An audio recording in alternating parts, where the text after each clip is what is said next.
आखाती देशातील युद्धामुळे देशात गॅस टंचाई निर्माण झाल्याने त्याचे पडसाद आता धार्मिक स्थळांवरही उमटताना दिसत आहे. शिर्डीतील साईबाबा संस्थानच्या प्रसादालयात गॅस बचतीसाठी काही महत्त्वाचे निर्णय घेण्यात आले असून प्रसादालयाच्या मेनूमध्ये बदल करण्यात आलाय. त्याचबरोबर भाविकांना दिल्या जाणाऱ्या बुंदी लाडू प्रसादावरही काही निर्बंध घालण्यात आले. शिर्डीतील साई प्रसादालयात दररोज हजारो भाविकांसाठी भोजन तयार केले जाते. तसेच साई भक्तांना मोफत दिल्या जाणाऱ्या बुंदी लाडू प्रसादाची मोठ्या प्रमाणावर निर्मिती केली जाते. मात्र LPG गॅस टंचाईची शक्यता लक्षात घेता साई संस्थान प्रशासनाने लाडू प्रसाद वितरणावर काही मर्यादा आणण्याचा निर्णय घेतलाय. आता साई मंदिरात दर्शनासाठी येणाऱ्या प्रत्येक भाविकाला फक्त एकच बुंदी लाडू प्रसादाचे पॅकेट देण्यात येणार आहे. यापूर्वी भाविकांना प्रसाद अधिक प्रमाणात मिळत होता. मात्र गॅस बचत आणि सर्व भाविकांना प्रसाद उपलब्ध व्हावा यासाठी हा निर्णय घेण्यात आलाय. तर त्याचबरोबर साई संस्थानच्या प्रसादालयात दररोज सुमारे 1.5 टन LPG गॅसचा वापर होतो. त्यातील जवळपास निम्मा गॅस हा केवळ लाडू आणि बुंदी तयार करण्यासाठी खर्च होतो. त्यामुळे गॅसची बचत करण्यासाठी हा महत्त्वाचा निर्णय घेण्यात आल्याचं साई संस्थानचे उपमुख्य कार्यकारी अधिकारी भीमराज दराडे यांनी सांगितले. सध्याची गॅसची परिस्थिती पाहता आहे त्या गॅसचा अधिक चांगल्या प्रकारे उपयोग व्हावा म्हणून साईबाबा संस्थानने काही निर्णय घेतलेले आहेत.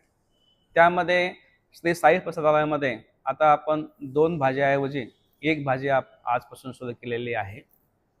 त्यासोबतच भक्तांना दाल खिचडी किंवा पुलाव त्यासोबत आपण देणार आहोत. लाडू प्रसाद पॅकेट यापूर्वी भक्तांना जेवढे पाहिजे त्याप्रमाणे ते भक्त विकत घ्यायचे, परंतु सर्वच भक्तांना लाडू प्रसाद मिळावा म्हणून आजपासून आपण एका भक्ताला एकच लाडू प्रसाद पॅकेट विकत घेता येणार आहे. बुंदी प्रसाद पॅकेट हे आपण भक्ताला दर्शनानंतर देतच आहोत. सर्व भक्तांना या प्रसाद भोजनाचा लाभ व्हावा, बुंदी पॅकेट लाडू पॅकेट मिळावं आणि सर्वच भक्त या ठिकाणी साईबाबांचं दर्शन घेऊन आनंदी होऊन जावेत या दृष्टीनं साईबाबा संस्थानने हा आजपासून निर्णय घेतलेला आहे. गॅसचा जास्तीत जास्त वापर हा लाडू प्रसाद आणि बुंदी प्रसाद बनवण्याकरता होतो.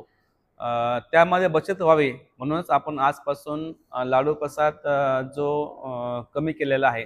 त्यामुळे निश्चितच जो आहे तो गॅस जास्तीत जास्त पुरेल असा आपल्याला विश्वास आहे. साई प्रसादालयाच्या जेवणाच्या मेनूमध्येही बदल करण्यात आले आहेत. पूर्वी भाविकांना वरण भात, 2 भाजी आणि चपाती असे भोजन दिले जात होते. मात्र आता यात बदल करत भाजी आणि वरणाचे प्रमाण कमी करण्यात आले असून त्याऐवजी मसाले भाताचा समावेश करण्यात आला आहे. कमी गॅस लागणाऱ्या पदार्थांना प्राधान्य देत अन्न तयार करण्यावर भर दिला जात आहे. दरम्यान साई संस्थान व्यवस्थापनाने घेतलेला निर्णय भाविकांसाठी सर्वसमावेशक असून भाविक याबद्दल समाधान व्यक्त करत आहेत. तर त्याचबरोबर जगातील ही युद्धछाया लवकर संपावी अशी प्रार्थना देखील साईचरणी करताय. आम्ही मुंबईवरून आलोय. काल रात्री निघालो, संध्याकाळी निघालो. आता सकाळी आरती केली, आता आरती झाली, आम्ही आलोय आणि आम्हाला एक पॅकेट फक्त लड्डू भेटलेत कारण LPG शॉर्टेजमुळे आम्हाला लड्डू भेटले नाही. आता सध्या ही परिस्थिती आहे, नाहीतर बहुतेक भेटायचे आम्हाला. मागणं बाबांकडे, बाबांनी सगळं दिलंय, आता मागून काय फायदा नाही, सगळं भेटलंय आम्हाला, बाबांनी दिलंय सगळं. युद्धाची परिस्थिती आता चालू आहे, लवकर कमी होणार, बंद होणार. आता आपल्याला पण फायदा होईल, सगळं व्यवस्थित होईल. बाबा आहेत. बाबांना आपण हे प्रार्थना करतो की जे हे युद्ध चालू आहे ते लवकरात लवकर बंद झालं पाहिजे आणि आपल्याला हे बाबाचा प्रसाद जास्तीत जास्त घेता येईल. कारण आता ह्या लोकांनी एका माणसाला एकच प्रसाद देणं अलाव केला आहे. लवकरात लवकर चेंजेस होणार आहेत, बट जितकं आपल्याला बघायला येत आहे तितकं वॉर तर पुढे वाढणारच आहे. कारण इराण आणि आपल्या इकडे जे काय अमेरिका आहे खूप भांडणं चालू आहेत. पण प्रार्थना करूया आपण ही वार लवकर बंद झाली पाहिजे, कारण नाहीतर बाहेरच्या लोकांनाही इतका त्रास होतोय तर बघता बघता आपल्यालाही ते त्रास होऊ शकतो. तर सगळ्यांनी वापर करावा, कमी वापर करावा आणि प्रार्थना करावी की सगळं लवकर बंद झालं पाहिजे. एकच पॅकेट मिळालंय, काय व्हायला पाहिजे? जास्त प्रसाद भेटलं पाहिजे आपल्याला, पण मनापुरता खाल्ला आला पाहिजे. मैं सूरत से आया हूँ. पहले यहाँ पे ज़्यादा लड्डू मिल रहे थे, लेकिन ये युद्ध की परिस्थिति है तो ये लोग एक आदमी को एक ही लड्डू दे रहे हैं. हम लोगों को वहाँ जाके बहुत आदमी को देना पड़ता है प्रसाद के रूप से. सब प्रसाद मांगते हैं तो क्या करेंगे हम लोग भी, तो वैसे ही हमको जाना पड़ता है. अभी दूसरी लाइन में लग के वापस एक लेना पड़ता है हमको, क्योंकि हमारा फैमिली बड़ा है. LPG कम हो रहा है वो बात सही है, लेकिन क्या करेंगे, कुछ तो होगा ना, सगवड़ तो की होगी ना. बाबा जो है, बाबा ने कुछ तो किया होगा ना. बड़ौदा से आए हैं। वैसे तो डर लग रहा था कि एलपीजी ख़त्म हो रहा है तो हम जा पाएंगे कि नहीं, लेकिन बाबा की कृपा से हम आ गए।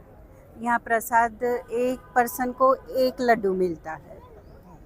अब बाबा की कृपा हो जाए और जल्दी से जल्दी ये वॉर ख़त्म हो जाए और पहले जैसी हो जाए सिचुएशन। श्रीराम नवमी उत्सवाच्या पार्श्वभूमीवर शिर्डीत भाविकांची मोठी गर्दी अपेक्षित आहे, त्यामुळे प्रसादालयाचे कामकाज सुरळीत सुरू राहावे आणि सर्व भाविकांना प्रसाद मिळावा यासाठी संस्थान प्रशासनाकडून नियोजन करण्यात येत आहे। साई संस्थानकडे गॅस साठवण्यासाठी 10 टन क्षमतेचे 2 स्टोरेज टँक असून त्यामध्ये सुमारे 20,000 किलो गॅस साठवता येतो। हा साठा साधारणपणे 15 दिवस पुरतो। युद्धजन्य परिस्थिती लक्षात घेऊन संस्थानने तातडीने 15 टन क्षमतेचा अतिरिक्त गॅस टँकर मागवून साठा वाढवला आहे। दरम्यान गॅस पुरवठा सुरळीत राहिला तर प्रसाद वितरण पूर्ववत ठेवण्याचा प्रयत्न केला जाणार असल्याचं संस्थान प्रशासनानं स्पष्ट केलंय। मात्र टंचाई वाढल्यास आणखी काही उपाययोजना कराव्या लागू शकतात अशी शक्यता देखील व्यक्त करण्यात येत आहे। SP 24 ताससाठी मनीष डवंगे पाटील, शिर्डी।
हॅलो